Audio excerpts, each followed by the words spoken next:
So we're going to start with an actual somewhat quiz, true or false questions.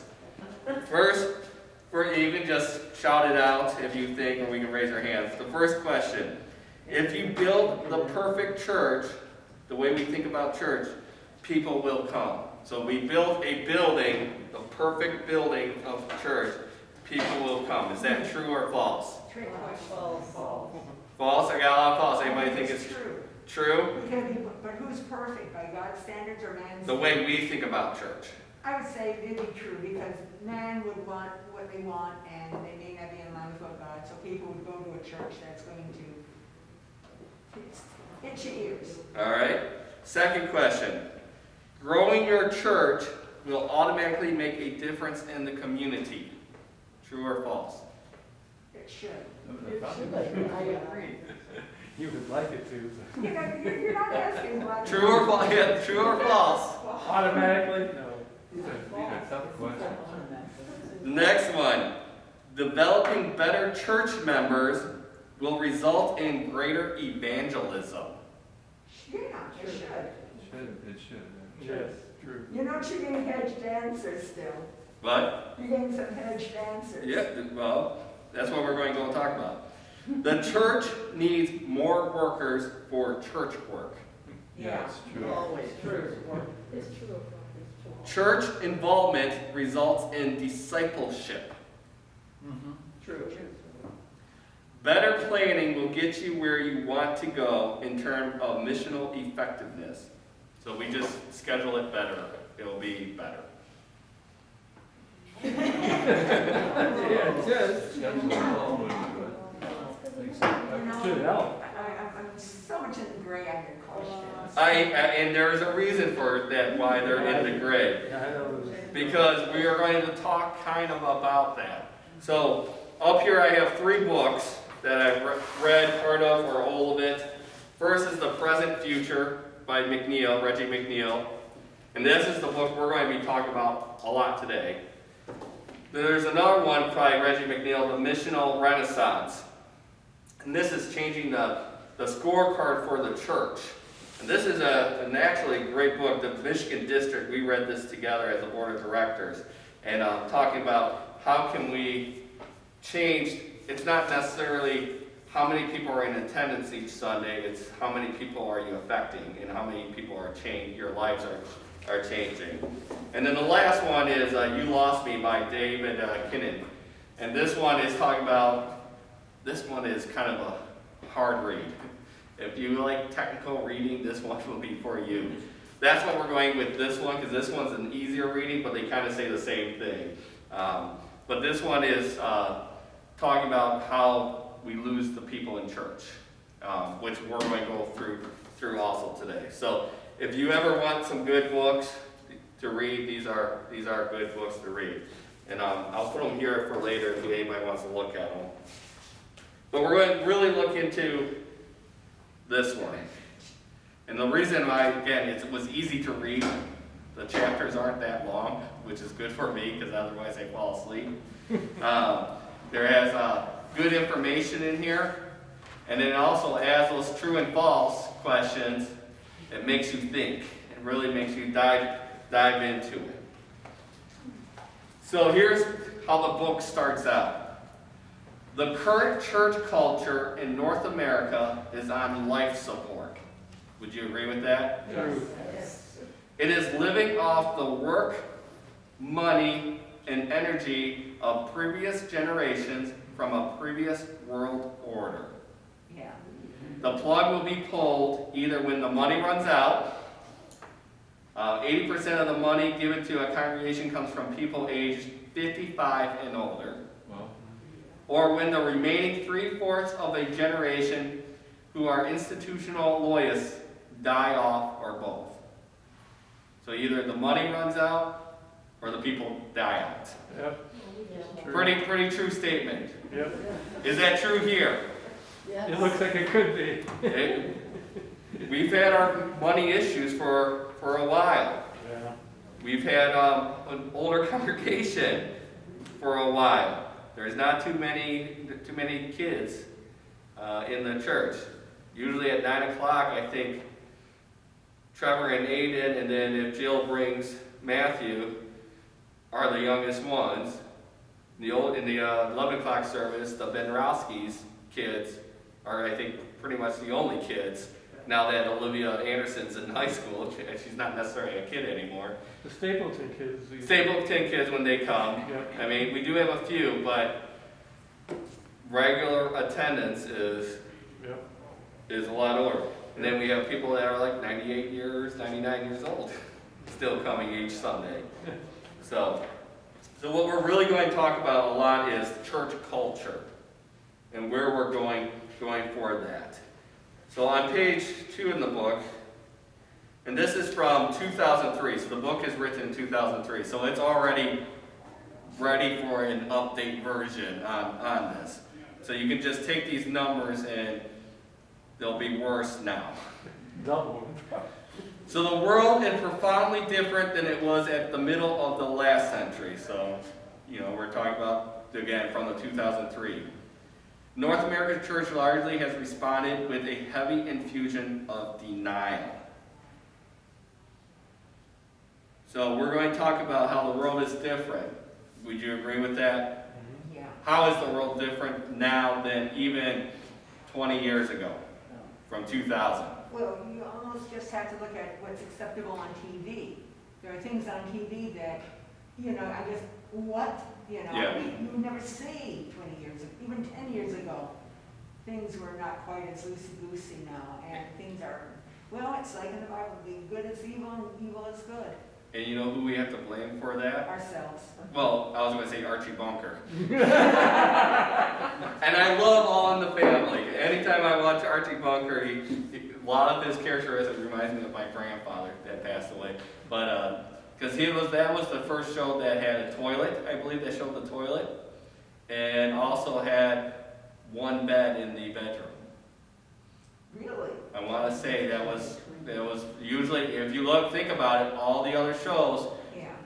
husband's wife had 2 separate beds, or if they were in the same bed, the woman had to have at least 1 foot on the ground at all times. Isn't that amazing? That was the standard.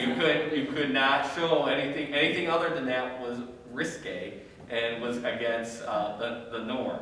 So now we look on TV, we can see anything we don't want to see. I mean, how many have Netflix? Or heard about this new show that Netflix has out right now about these preteen dancers. They're like 8 and 9-year-olds grinding and being seductive and for their dance group and stuff.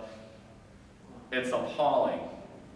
I haven't watched an episode. I don't want to watch an episode. I just seen a clip of like an ad, and it's just disgusting to see. Focus on the Family, their site, we put it up. They did, yeah. So you Focus can on the see Family had a thing on it too, Right. just recently too. Well, on channel, Looks like the way we communicate is a lot different now. We have a lot of social medias that we can get information out faster. Quicker, yeah. And more graphic or vivid, I guess, visual. Yep, Yeah, yep. rather than just speaking the word. We're desensitized by the graphics. So we don't speak to each other Yeah. as much. And people talk about, bullying in school, There's been bullies in school since the day of dawn. yeah. Yeah. It's just now, people record it, people can share it, it's more well known. There may be a little bit more bullying than before, but I can remember back in my days, we knew who kids were bullies and who, everything. It happened here, happens everywhere. But do you think it's more violent now? I mean, I had a bully in the... Well, I think it's getting more violent because we're desensitized. We have to do something more to get more reaction, more viral video. I mean, just look at the police officers that were just shot. Guy just ran up, opened fire, ran away. I mean, to me, what are we doing? And then on the flip side, our police are killing people. Sin is sin. Yeah. And we're not going to be a perfect world until Jesus comes again. we're going to have hatred, and it's up to us as Christians to do something about it and to show the better way, which this book is going to kind of go into a little bit too. So in the late 1990s, church attendance was at 26% of Americans. So this study, and again, I should say any stats or anything, it's not necessarily my personal view, it's coming from the book. Just so if you disagree with what I'm saying, you're disagreeing with the book, not myself per se. But it's still good to talk about. So in the late 1990s, church attendance was at 26% of Americans. Now, some say that it could be 40%, like some people lie about that they're actually church attenders on surveys. So sometimes the church attendance, if you look at surveys, it'll say 40% attend church. They're saying that in reality it's more like 26%. So let's even say that 40% is a true number. Because some people will say, they attend church because of the Easter and the Christmas one. Yeah. Well, I attend. Or they went to a baptism or confirmation because they were dragged to it. Right. So let's just say 40% is a true number. In Westland, there is 81,000 people. There's 81,000 people in Westland. So 40% of that is about 32,000 people. All right? So about 32,000. You're shaking your head no already. There are 46 churches in Westland. Really? Not necessarily all Christian, but there's 46 churches in Westland. So that means an average week attendance would be 700 people for each church. Do you think every church is getting an average of 700 people? No way. No way. Christ our Savior, you guys, what's your attendance about? You guys, yes, that's right. Oh, 5. 5. We're right now we're at about 100 between the two services, and then another 20 online. So some of these other churches must be getting a lot of people if they have 700. Well, your Catholic churches, I think because you go to hell if you don't go to church. Yep. But even, I have a list of churches here. Yeah. But doesn't mean they have St. Mary's, but. Well, there's just one closed. There's only a handful of Catholic churches. And they closed Yeah. There's a lot of Baptist churches and Church of God. Well, those are very cities. Some non-denominational, Yeah, there may be maybe I see 5, maybe 6 Catholic churches. But let's go back to that 26% number. I think it's more reasonable. More reasonable? That would mean an average attendance in churches of Westland of 450 people each week. I said more reasonable. Yeah. That was So- back in 1890, though. That was back in. That was back in 1990 Oh, numbers. 1990. 1990. So 450 people at the 26% of Westland. Do you think there's 450 people at each of these churches each No way. week? No. No. So we already have an issue that people lie, 1. But 2, where are the people? Or the fact that there's 81,000 people in Westland, we have a community that needs to hear God, that needs to hear the Word. And we're going to talk about how we can do that too. Most churches, see if this statement rings true to you. Most churches have actually just written off the Gen Xers, waiting for them to grow up and learn to like what the church has to offer. Do you think that's a true statement as church as a whole? That the young kids, most of us, we just write them off. You know what? We're an older congregation. We'll just wait till they get older, then they'll come back to us. Some people might think that, Do we do that here? It's happening here after. It might be happening, yeah. Yeah. But is it happening here? Are we writing off our youth just because they don't come to church? I don't think writing off is I'm writing you off. I don't simply think that, but I think we do it. Mm-hmm. I don't think we recognize how we do it and that we are doing it, but I think we've improved with you Yeah. coming here and the interest and I see more improvement there, but I think we in a way have written them off because of inactivity rather than actually actively writing them off. Does that make sense? Makes sense. Anybody else? Thoughts? No thoughts?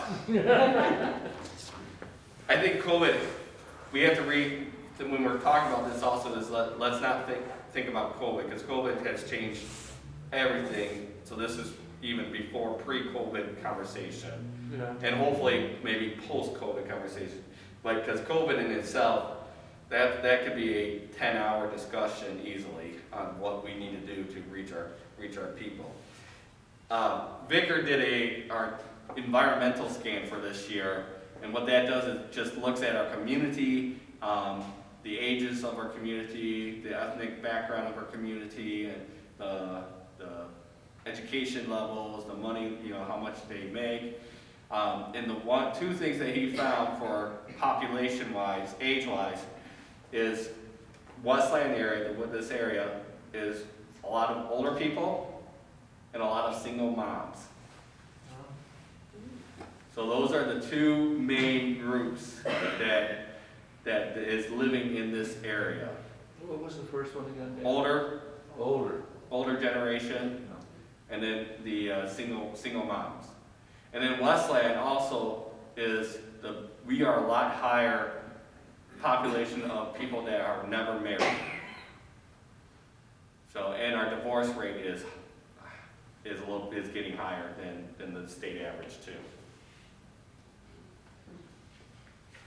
So, moving forward, I have my notes here, so just make sure I have on the right page. Here's a question, and I think I know everybody's answer, but I'm going to ask it anyways. Do you know for certain that if you die today, you would go to heaven? Yes. I think everybody here would say yes. In this survey they did, there was 5,200 people, 1,300 people of each 4 generational groups. And then these were analyzed, the response for evidence, and that the response were born again. So these are people that were born again. They're builders, so the population builders, which were born before 1946. 65% of them knew for sure. 65%. So these are Christians. These are people that are calling themselves born again Christians. People be born before 1946, 65% believe that they're certain to go to heaven. Our boomers, those who were born between 1946 and 1964, 35% knew for certain that they would go to heaven. Busters, those who were born between 1965 and 1976, 15% knew for sure. And then bridgers, those are born between 1976 and 1994, so they were at least 17 years old when they answered this question. 4% of Christians, born again Christians, that knew that they're born or going to heaven. So those are your 17 to 42 year olds. And these are people who have been going to church. These are born again Christians. So they believe in God, they're going to church somewhat. 4% of our 17 to 42 year olds. And then again, this was back in 13. 2003. The book was written, so how old what the numbers are now could be drastically worse. Yeah, I think worse. 90% of kids active in high school youth groups do not go to church by the time they are sophomores in college. So 90% of our high school youth do not attend church by the time they are sophomores in college. Even when yes, go ahead. I was just going to say, I say it's true because it looks like as they go retire, they certainly fall off their Christian attendance or education. I don't know why that is, but that's the way it seems with us. They go to college and they don't return. Well, and that was the next thing. 1/3 of them will never return. Yeah. 1/3 of them will never return to church. Now, in some cases, those who do leave, once they have kids, like, oh, I should put me back going to church, and so forth. But even that we're not seeing as much. And I think when I graduated or got confirmed back in '93, and throughout high school, the 4 years of high school, out of my confirmation class of almost 30, there was only 2 of us that regularly attended church each week, Susan Rosa and myself. So even back then, it was an issue. But as we see in our school, a lot of our school families are sending their kids here. They went here and now they're sending their kids. We have a lot of second generational families. They're not in church per se, but at least they're getting something in our school. I think, and you're making a great stride here in teaching apologetics to the student, because you get into, if you don't have a strong basis of your faith, I think that you can't defend it, and if you're being attacked, and let's face it, I don't know, outside of Lutheran colleges and even some of the other Christian colleges are attacking the faith in many respects. Yeah. You're defenseless. Well, I believe in Jesus. Well, you know, that can be so easily blown off by a college professor that you admire, you know, who is smart and has your future in his hands, so to speak.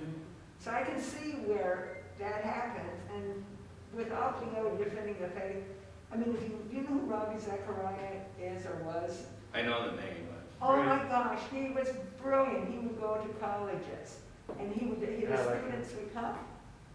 And he would go into these colleges, and the mass attendance. I mean, Yeah. and people would ask him questions, and he would answer them with so much respect and love. And he would nail it, though. Yeah. You know, he knew how to nail it. And if you can't defend your faith, you're child, and that's why I'm so happy that we're doing apologetics. Yeah. And I would agree, and that probably goes to what Nevi was saying, where seeing the kids that go to college is because they're getting questioned, or they're questioning their faith themselves. Yeah. And they don't have a good answer, or they don't have a mentor to help them through it. I've known people that went to Concordia, Wisconsin with me who fell away from the faith. They're at a Lutheran university and they start being asked questions about their faith that they didn't have an answer to because it's a deeper level thinking. And then like, well, if I don't know this, I've been in church since I was born. Yeah. What else do I not know? And then they start questioning themselves. And and a few of them have come back. They take it like, they kind of take the C.S. Lewis, Lee Strobel account. Let's look at this analytically and let's try to disprove God. And then you can't disprove God when you actually look at it. Yeah. You only can prove it. And they return back. But I know, even when I was at Concordia, it was tiring. You had chapel every single day, church on Sunday. Then you had Vespers every week at Tuesday nights that you could go to. Every Saturday was the Haven, which was their contemporary service type of thing.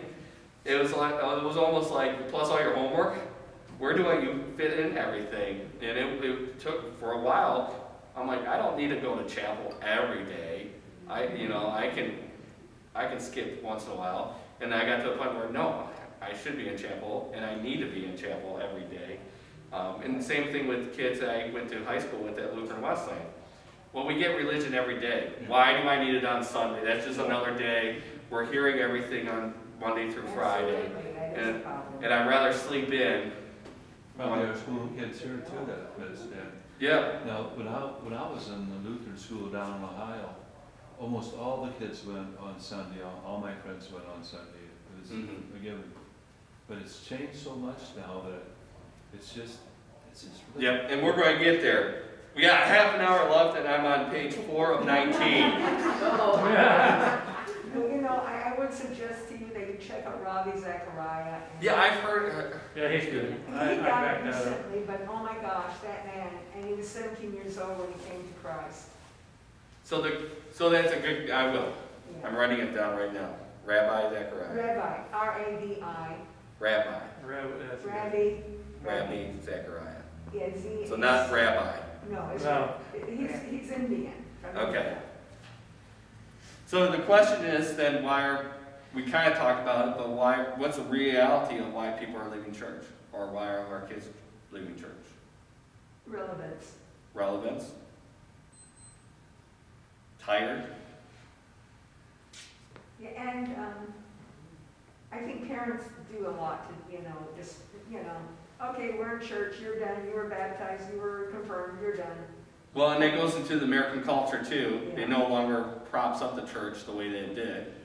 You used to never be able to play a sport on a Sunday morning. Now, almost every sporting event is Sunday morning. Yeah.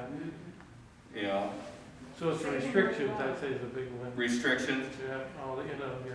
Now, this is where you may disagree with the book, but his answer why people are leaving the church, they are leaving the church to preserve their faith. The church no longer contributes to their spiritual development. Ooh. I don't Well, know. now don't think Lutheran Church, and don't think LCNS. Because if you do, you're going to not believe that statement. Mm. But if you look at, some of the other churches and what they teach, I can see that easily, like Charles Prosperity. Stanley, if you ever listen to him. Law, law, law, law, law, law, law. There's so much law in what he says. And so many other presenters make it your business that you have to do something to become saved. And I think that hurts people. Well, I was just going to show a Joel Osteen video today. for you, Leslie, just for you. Thank you. I never even heard that name more than a couple of minutes, so. So the last few years, generations, we've been living in the modern world, right? Modern world. And the modern world has assaulted God, shoving him further and further into the corner with its determination to drain all the mysteries out of life in the universe. So if you look about it, in the last 20 years, 40 years, science has been everything. Everybody's looking at science. I see yard signs when I'm out running and biking. Science is real. Don't believe religion. Science is the thing. Wow. And they're not two separate things. They are, but they work together. But as long as we try to find the answers to everything, we can't find the answers to everything in the Bible, because some of it, as Vicar mentioned last week, takes faith. Yeah. We need that. Part of it, you have to have faith. And then back, 20, 40 years ago, we didn't know something. Well, we have faith in that this is how it works. Even in science, we had faith in science that this is how it works. Faith in religion, this is how it works. And as scientists can discover things, reconstruct it, break it down to the lower level, we're losing our faith into it. And then what Vicar was trying to get to last week too was talking about that the church and science shouldn't be fighting all that. We shouldn't be fighting against science and not necessarily try to find this big thing where science tells us we're wrong and hold a grudge. But actually, if you listen to some other speakers and writers about faith and science proves what's in the Bible is true. But it's Satan who wants to tear things apart. And, as my dad told me growing up, figures don't lie, but liars figure. Yeah. So you can twist and contort any information or data that you want. Well, statistics is all about playing with numbers. Yeah. That's all. Yeah, distorting them and. I could take a survey right now. Is Jesus God? And I could say 100% of the people say Jesus is God. Yeah. Well, we know in the real world that not 100% of people are going to say that, but my population Exactly. believes it. So it's all politics in how you Yeah, play so politics. it. So. And what you want to prove. So the question then the book asks is, how do we do church better? Because that's what we need to get down to, right? How do we do church better? Would more small groups help? Good. Well, it depends on who leads them and what they want. I'm going to go back to my favorite thing, and this is my more apologetics, more explanation of how God's word is true, of how things happen, because that's where we get attacked at, is, oh, you can't. I mean, I had a friend who we were talking, I said, well, I'm a young earth creationist. And he thought I had just, going to go all in. Yeah. He thought it was the funniest thing ever that I would be that.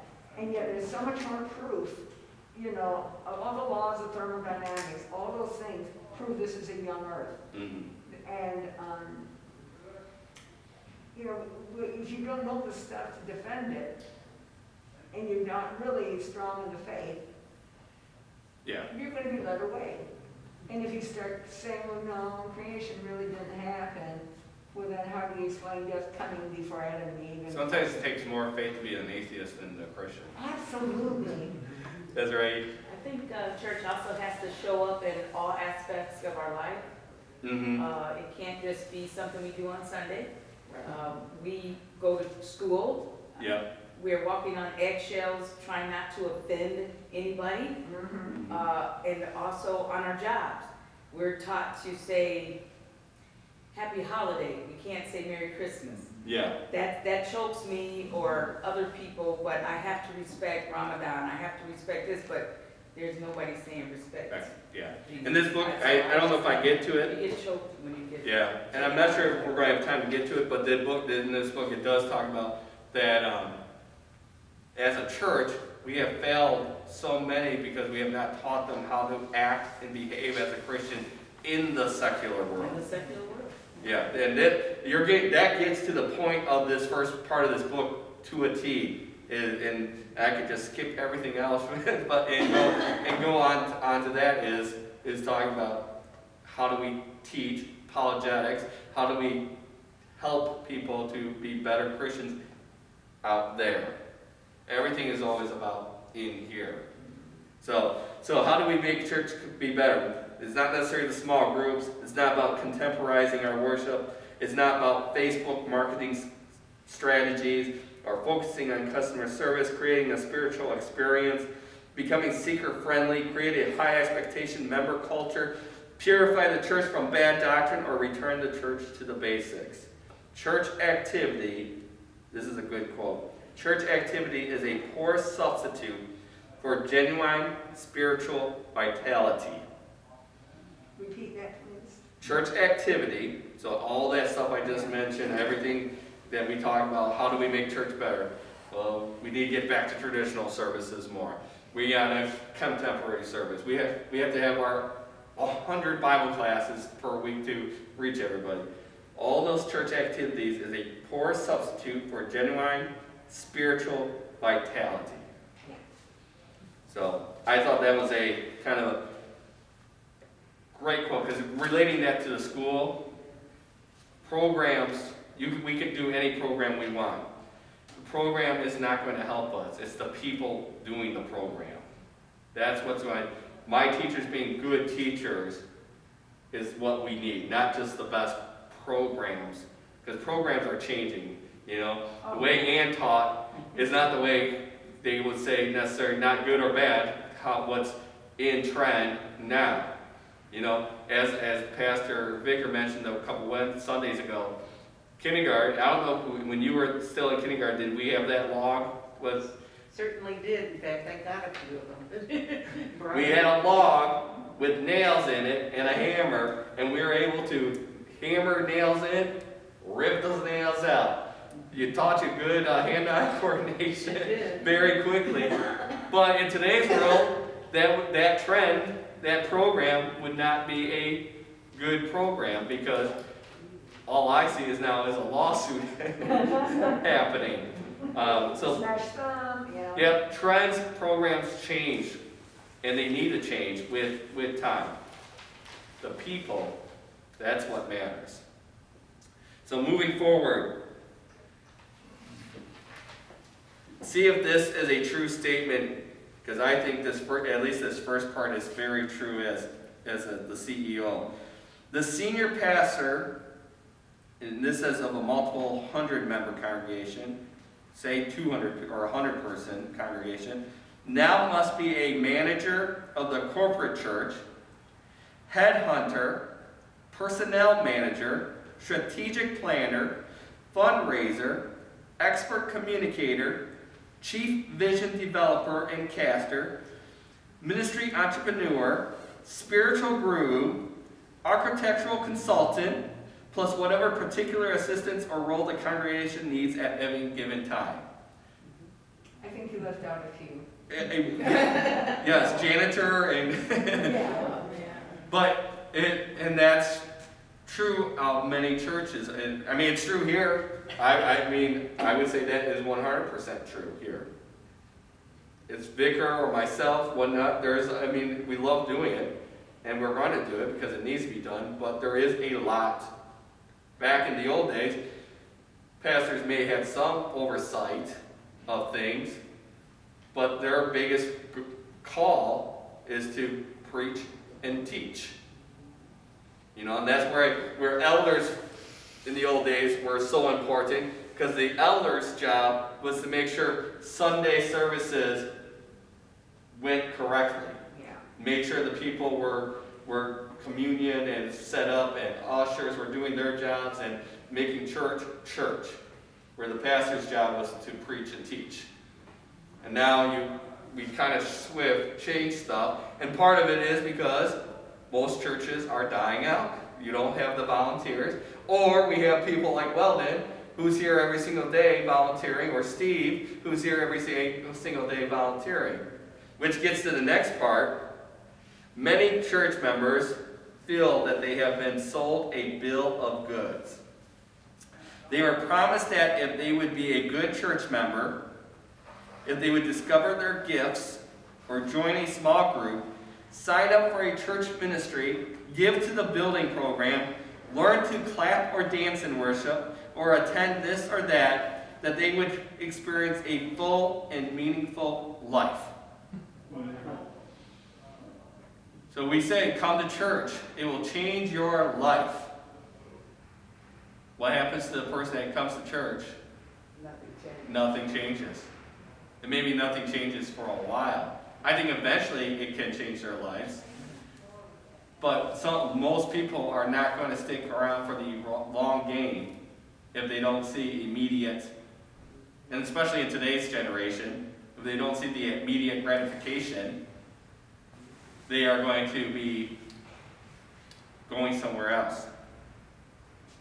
And there's not enough evidence that all this church activity, so all doing everything, has produced more mature followers of Jesus.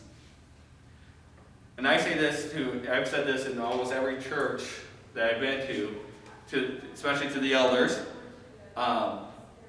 Just because a person is here every Sunday doesn't mean that they don't need their elder. They may be the one person that needs to hear and needs a hand, needs to help the most. They're searching, they're looking, they're asking, and we need to make sure just because we see them in church that we just think everything is okay. It may be you in this Bible study. You come to Tuesday Bible study, you come to Sunday's Bible study, you come to church, you do some things online. That doesn't necessarily make you a more mature follower of Christ. And the same thing with those who've gone to Lutheran schools, grade schools, high school, colleges. That doesn't make them a follower of Christ, a more mature follower of Christ. Because sin still is real. Sin still happens. I don't know how many Lutheran workers, but there are more than one in the last few years that have done unacceptable things one way or the other. A pastor who's embezzled over a couple $1 million. Teachers not doing the right thing with students, making bad choices. some of them are good friends of mine. I had a friend from college who spent about 10 years in jail for sex with a minor. And he totally lost his faith because of everything. I mean, and the sad thing when I found out was, you know, I was crushed because when I was at my one school, right before he got busted, I was actively trying to get him to come over to my school to run my youth program and be my athletic director and stuff. And then it's like, oh, well, it's a good, God saved me on that one. Wow. And it's not just here in Michigan. That was in Wisconsin. That case was in Wisconsin. And that was a person that went to Lutheran grade school, Lutheran high school, Lutheran college, and sin still happens. I think the devil is more active sometimes with people who are leaders and training to be leaders. Most If definitely. he can get you to step off the wrong way, he's won a big thing. Yeah. And it can take 1 second to Yeah. slip. All it takes is You're one. not immune. Yeah. Growing up, my dad, in high school, he always had this saying, don't let one night of pleasure make you a lifetime of regrets. Right. And make, now he was talking more of drinking, making sure that we didn't go out drinking, but that stays with me as, and especially I've been a principal for over 10 years now, and, we have students. I was a principal of a high school. I had female students that confided in me, but doors were open, window blinds are open, and it's almost like you, as a principal, you want a camera in your office just in case, because all it takes is one rumor, Oh, yes. even if it's a false rumor, and your whole life is ruined. Marriages can be ruined, fatherhood, motherhood can be ruined, so. And nowadays too, we are so sexualized. Well, again, go look back at Netflix, 8 and 9-year-olds Yeah. grinding on each other. I remember when I first retired, my house became the playground for a lot of neighborhood kids, and there was one little girl who, I went to her mother and says, hey, your daughter's twerking.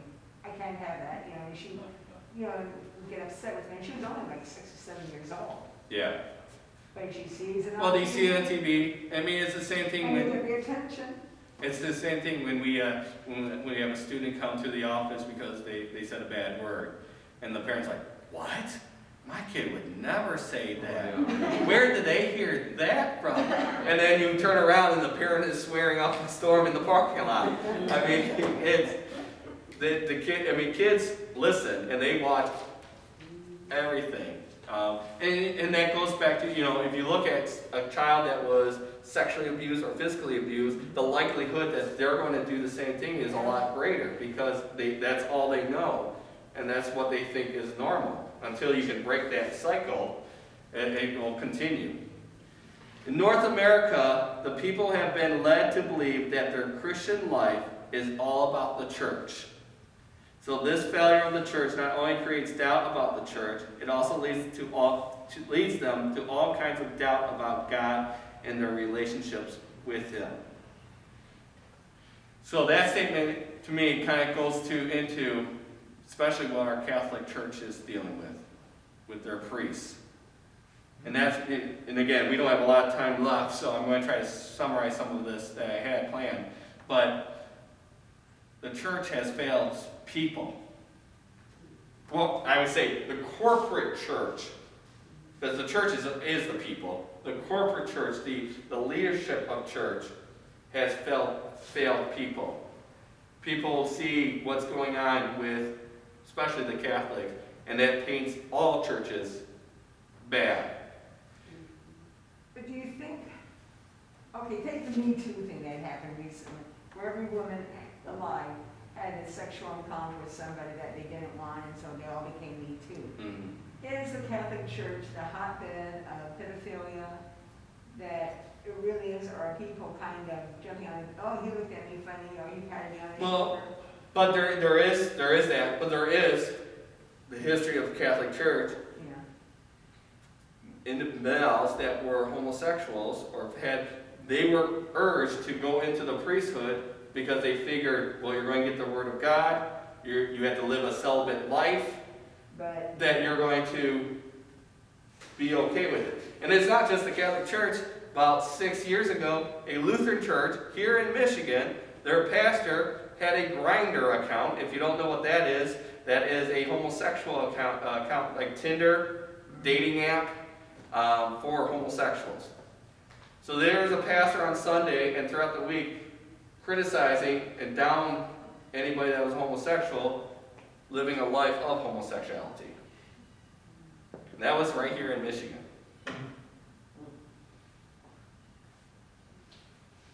And there's more examples too. So, what can we do? Do we get the refuge mentality and withdraw ourselves from the culture? Say that the world is out there, we're in here, let's build our walls higher and stronger and live inside a bubble? Because that's how some churches go.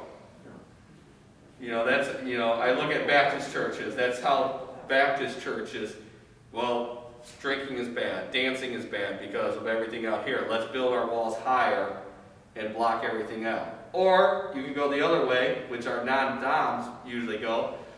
Let's just take everything in and be everything to everybody and make it not meaningful.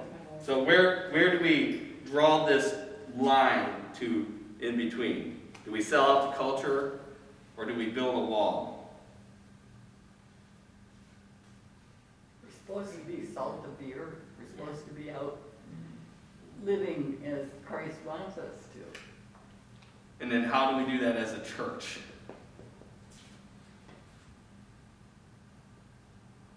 By example. How are we going to do it? I'm not just picking on you, but as a whole. How do we be the example? Out in the world. Yeah, we have to be in the world and do things, with them so they can see, Yeah, because getting people to come to church, people outside the church think church is for church people, not for them. Right. The church needs a mission fix. We need a big mission fix. We're running out of time. No. These are good conversations. Let me skip forward. So we need a mission fix. We need to really look at a spiritual awakening, and it's not happening necessarily in the church. Even here, are we more discipleship, in-reach or outreach? That's better. Inreach. Yeah, inreach. We don't have much outreach. We used to have more, we used to do things. Yeah, I drive by Venoy and Warren every single day, twice a day, coming and going to home. And on the corner, it says, adopt a road, St. Matthew Lutheran Church. When was the last time we had anybody on Warren Road cleaning up Warren Road? We have one of those? We, Yeah. The sign is, we do! the sign is still there. Sign is there. Well, that's how long it's been. Sign is there. Wow. But at the same time, as churches are getting older, it's harder to ask older members to go outside, unless you're like Ann, who loves that yard work type of stuff, and to spend 5 hours on a Saturday cleaning the road. That's a lot of work. I wouldn't necessarily want to spend 5 hours hurting my back cleaning up. But how do we do it? I mean, we need to do more outreach. Westland used to have a festival years ago. We had a trailer that was a booth. I don't know if you were here for that. I We remember. would pull over there and then we'd give stuff away and talk to people and do tracks and stuff. Yeah. So Was that for the 4th of July festival? It was one of those, I think so, yeah. Or the city, or is that the way, maybe the motor? I don't remember what festival it was, but yeah, we were much more active in the community. So the problem is people do not, in the culture, in the non-church cultures, don't associate Jesus with the church. They're actually not turned off by Jesus. They want Jesus. They don't want the church. Right.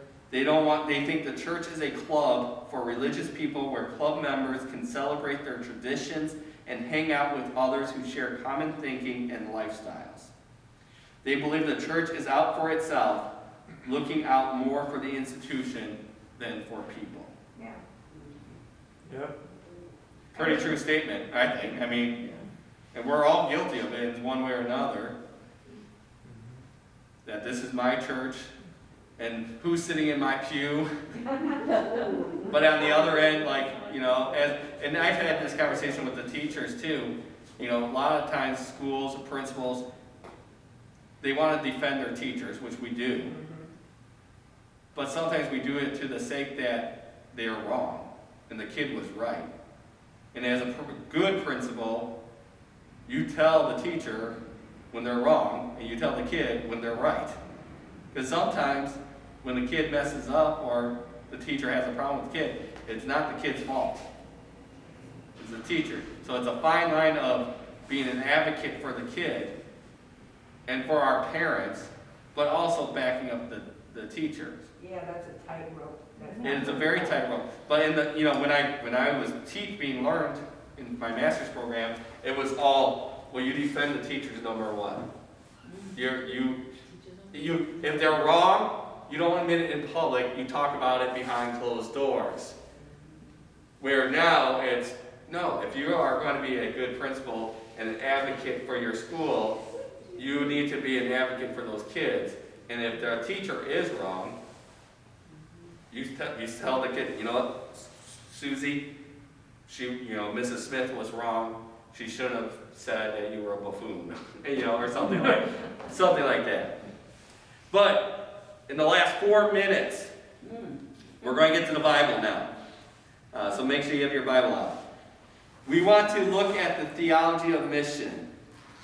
We want to look at how did God create church and how did Jesus live the church.